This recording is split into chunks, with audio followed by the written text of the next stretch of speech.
Sì, dispiace per aver regalato il primo tempo agli avversari, è una squadra, sapevamo che era una squadra forte, però noi ci abbiamo messo del nostro in negativo.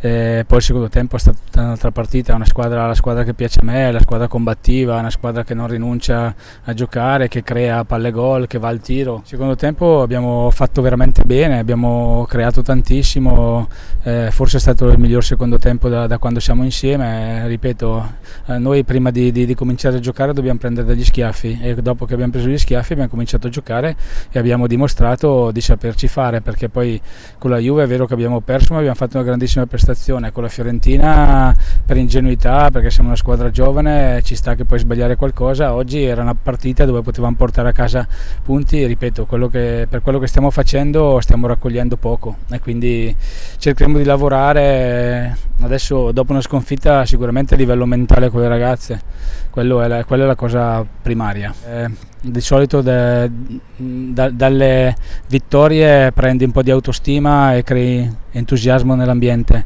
dalle sconfitte invece dobbiamo prendere quello che abbiamo fatto di negativo, cercare di limare questi piccoli particolari che poi alla fine fanno la differenza. Credo che oggi comunque il secondo tempo ci sia stato tanto di positivo e dobbiamo ripartire da qua. Sì, Santoro era entrata molto bene in partita, tra l'altro aveva fatto un paio di giocate importanti in un contrasto di gioco, speriamo che non si è fatta male al ginocchio e speriamo che non sia niente di grave, anche perché Santoro è una giocatrice del 99, quindi è una ragazza giovane, noi ci crediamo molto come crediamo in tutte le altre.